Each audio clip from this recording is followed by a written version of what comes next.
These are the top 5 most popular muscle building peptides on the market right now. A lot of people are turning to peptides as a way to push past their genetic limit when it comes to their results in the gym. If you're one of those people, these are all the do's and don'ts to follow for the most popular muscle building peptides. When it comes to building muscle on peptides, we're usually focusing on one of 2 areas. We're either focusing on our insulin-like growth factor or we're focusing on our GH pulses. In this video, we're going to cover how each of those mechanisms can be optimized using peptides. And we're also going to go over which peptides would be the best depending on what your goal is. What I hear people say in the industry all the time, and it really bugs me, is that this is the best peptide for muscle growth. This is the best peptide for GH. There's not really a unified best peptide for any of this stuff. All of it is dependent on what the person is trying to accomplish with the protocol. So in this video, I'm going to go over the 3 main fitness goals people have, which are losing fat, building muscle, or doing both at the same time, and which muscle building peptide would be most effective for each of them. Before we get started, it's very important that we make a distinction. When we're talking about these peptides, there's 2 main mechanisms they focus on. One of them is growth hormone, and one of them is your IGF. Growth hormone does not directly build muscle. Growth hormone is a signaling hormone that tells your body to say, hey, it's either time to burn our fat cells or it's time to repair our damaged cells. When we're talking about IGF,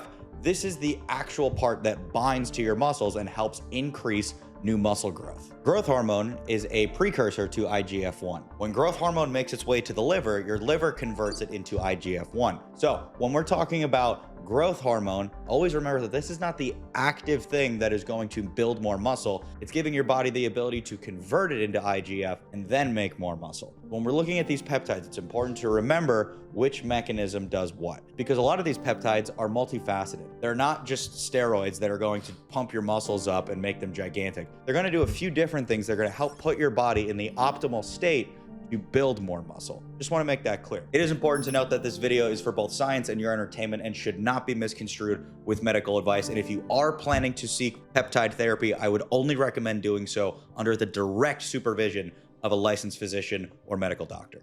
Starting with what I recommend to every beginner. If you are someone who has never taken peptides before and you're coming across this video because you want a boost, I always recommend people start with Sermorelin. Sermorelin is going to be the weakest out of all of the growth hormone related peptides. But the reason I recommend it to beginners is it comes with the least rules, it comes with the least headache, and it is the easiest one to see results with. Sermorelin is probably going to have some of the least effect when it comes to actual muscle growth, but it does put the body in a position where it is primed for muscle growth, as well as you're going to get a lot of the anti-aging benefits. One of the biggest benefits users report from increasing their growth hormone production is they have fresher skin, their hair is thicker, they have an easier time sleeping, they have a more youthful presence about them. So when we're looking at Sermorelin, yes, it's going to help put you in the optimal condition to build muscle because your sleep is going to be a little bit better. You're going to have more recovered cells, but it's not going to directly increase any sort of nerve growth in your arms. The reason I always recommend Sermorelin for beginners is because it's going to give you that taste of what it's going to be like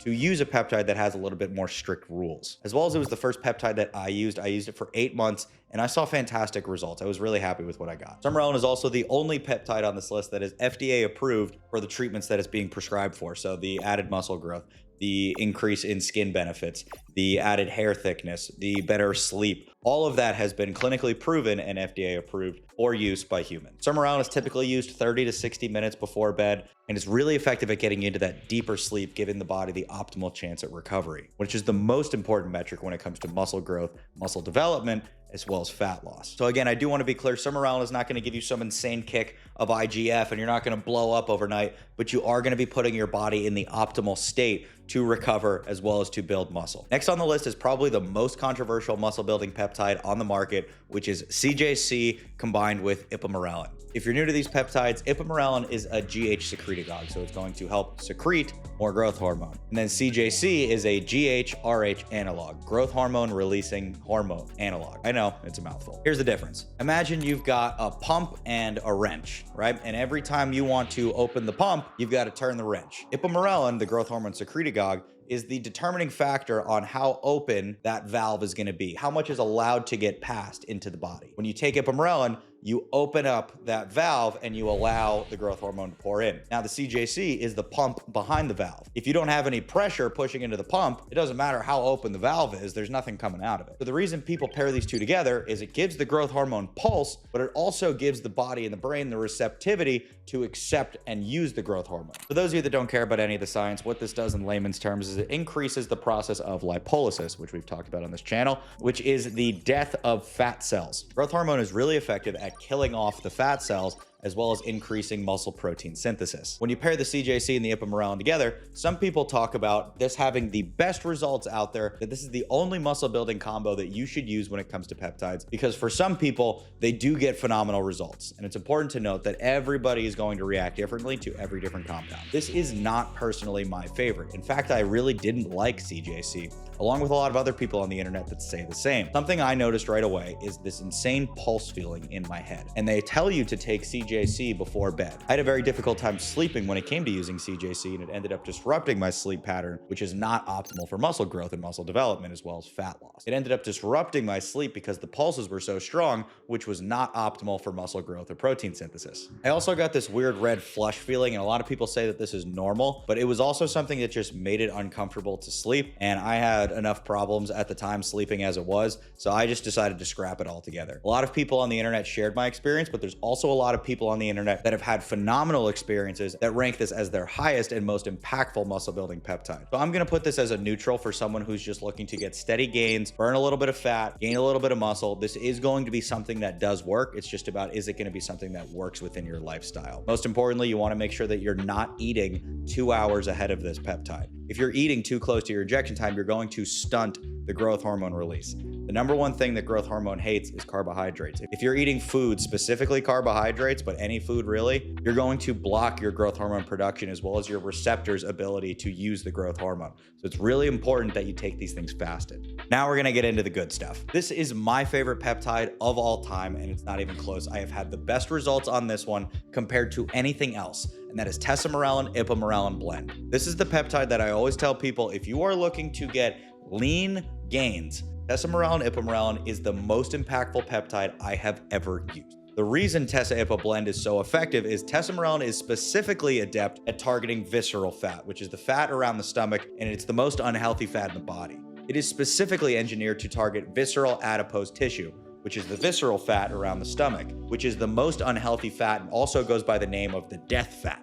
For those of you that are doing all the cardio in the world and you just can't seem to get that extra fat off of you, that is your visceral fat. That's the fat that cardiovascular training typically doesn't hit. Tesamorelin Ipamorelin blend has seemed to be the only effective way I've gotten rid of that, aside from using Retta. But most of the time I don't need to be on a GLP. I just have fat in the most ugly places, which is on my neck and my jawline, as well as on my stomach. Unfortunately, I don't get it anywhere else, or not my arms, whatever. So this is why I use peptides. Tesamorelin Ipamorelin blend has been the most effective at giving me a lean but muscular frame. Now, the way you take this one is completely different. You'll see on the internet, some people say to do this at nighttime. It is the worst advice you could possibly get. Tesamorelin specifically, the longer you can be fasted on this, the better it's going to work. So I always take mine first thing in the morning, and then I don't eat for as long as I can go. Now, sometimes I work out in the morning, so I give myself at least an hour, and then I will eat my pre-workout meal, and then I'll go. It gives the GH spike long enough to do its pulse and do its thing, and then I can go exercise. There's other times that I'll do it first thing in the morning, and then I won't eat till noon. And the fat loss I saw while maintaining muscle mass was pretty astounding. And a lot of reports from users say the same thing. But the most important thing is that a lot of people mess up how they use it. Number one thing, a lot of people don't realize that blunts growth hormone, it's creatine. So if you're gonna go fasted all morning, don't be using things like creatine in between, because you might be completely blindly stunting your growth hormone and not getting all the benefit from the Tesamorelin. This is going to be the optimal regimen for those who are looking for lean muscle gains, that true beach body, that physique with the tapered V on the bottom of the abs there. That's what you're looking for with Tesamorelin Ipamorelin blend. Now, before I get into the best peptide on this list for accumulating size and pure muscle growth, now it is worth noting that all of these peptides work. But more importantly than what peptide you're using to reach your goal is, are you getting quality product? The number one thing I see is people on the internet saying, I took this, it didn't work. And then I ask, where did you get it? And I go to the website and it was $50 from China. Obviously it didn't work. There's no one quality checking it. There's nobody making sure that it's premium product. It doesn't matter if they had a COA or a purity report that said 99%. Those are the easiest things on the planet to fake. If it is not being made in a pharmacy, it is probably garbage. Yes, it might work, but something else you have to worry about is the sterility. And then you'll see people in these forums talking about these terrible side effects that are chemically impossible to come from these compounds. And the only answer is that they were buying from some facility because they wanted to save $100, and now they've injected themselves with some foreign chemical that has caused dangerous side effects, or it's caused the product to not work at all. So the number one thing when you're looking at muscle building peptides, yes, which peptide you pick matters, but more importantly than anything is, are you picking a clean, reliable source made in a compounding 503A or 503B pharmacy? This is the most important metric if you want your peptides to work. The best peptide I've seen for putting on the most amount of muscle without dealing with any sort of crazy side effects like prolactin buildup or anything else is IGF-1 LR3. This one is super unique because you'll see a lot of stuff online that says the LR3 version of it makes it last 20 to 30 hours. That part's not really true. Most of these peptides, if not all of them, have a 30-minute to 1 hour window where they are the most effective. Tesamorelin, Ipamorelin being the only exception where the longer you go, just the extra fat burning happens. But in terms of actual muscle building and muscle development, you need to do all of these things pretty quickly. So IGF-1 LR3, the way you're going to use this is you're going to use it bilaterally on whatever muscle group you're training that day. You're going to go directly into the site. So let's say you're doing arms. You're going to do 2 shots, 1 in each of the arms before you go work out, like right before you start. And then you're going to do this again as soon as you finish. Now, you'll see different protocols online that might disagree with this, but trust me on this. I have talked to some of the leading people in the peptide space, people that have tried even more than me. I didn't even know it existed. People that have actually rigorously tested these compounds and which way they work the best.